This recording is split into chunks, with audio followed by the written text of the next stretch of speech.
So, money.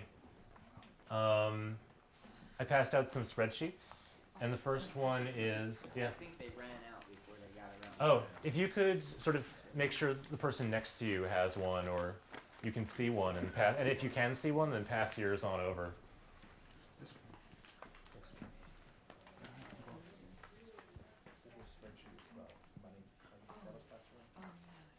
Okay, so everyone can see one?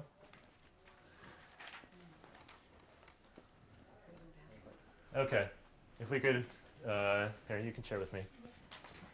Here. Thanks.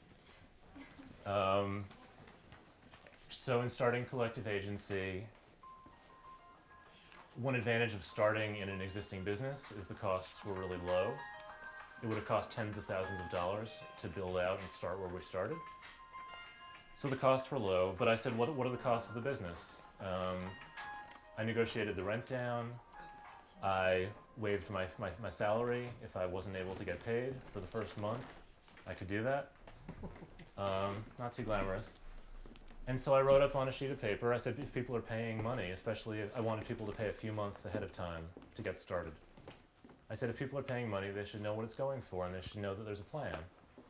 So you'll see it says rent, phone, internet, gas, recycling, filtered water, equipment, office supplies, liability insurance, janitor, credit card fee, and then my fee was down below as admin fee. And I did two sets of numbers. One, if enough money came in for people who had to get paid who weren't me, I put myself last. And people who would get paid, including myself, if there was enough money. And it came out to $7,500 a month. And I don't know if that sounds like a lot or a little. And to me, it sounded like less than was great. I was getting paid less with less certainty than was great. The rent was going to go up when I signed a new lease later on. I estimated it would go to $5,000 a month, which it did. And also there were some upfront expenses. So I said maybe we'll have to spend $5,000 to get things, and I wasn't quite sure what it would be. And I wrote some details on the right. And this is a standard business capitalist way of doing it, and it's good for cooperatives too. So a lot of religious groups will publish once a year their expenses. And in publishing this, I wasn't too concerned about. If I didn't publish this, collective agency would not have happened. I'm 100% convinced. If I didn't think through where the money was going to go, I'm convinced no one would have wanted to pay advance rent. And I was a little concerned people might share it, but I really like transparency, and there's something called open book management, which is also really good for capitalist companies and cooperatives. And it lets people, workers and customers, understand where the money's coming from, what the expenses are.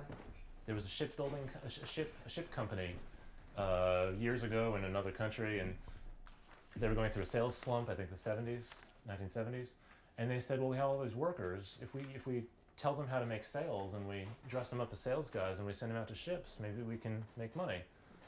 And they did, and they saved the company. And a lot of other companies closed that didn't think creatively and tell people about numbers. So educating people about numbers can be really hard, but it's really worthwhile. So this was the draft. And for you, later on in a few minutes, I'd like you to think through what are your expenses. So if you're doing dancing, maybe you need to rent a dance hall.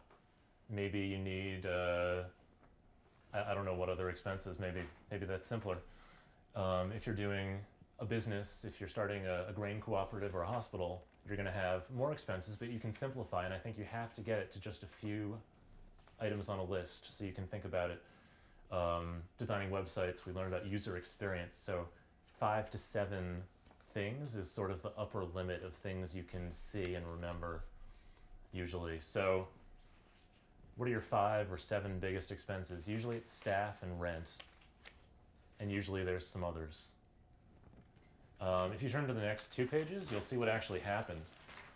So every few months, and you see that also that I changed the categories a little bit. I combined insurance with rent, because that's what the insurance was for.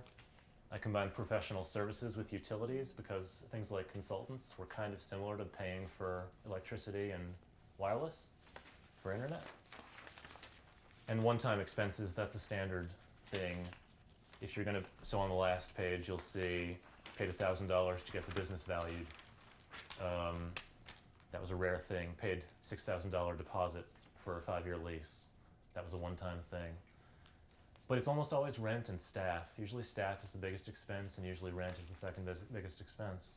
So think through what are the expenses, estimate. I'm really unusual compared to most people, and I'm really okay with a really big estimate. If it's off by half, so if I estimate 7,500 and it turns out to be 5,000, that's okay to start. And then I'll work on it for a few weeks, and then it comes to like 15% accuracy.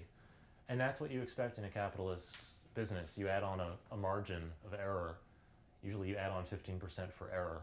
That's just an item on the list. Error.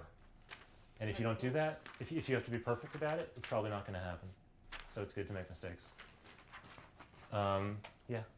So I'd recommend with people around you, on the page after the one we were just on, I wrote out some suggestions of expenses, but for what you're thinking of doing, you probably have one expense, maybe 5 or 7. Write them out, guess.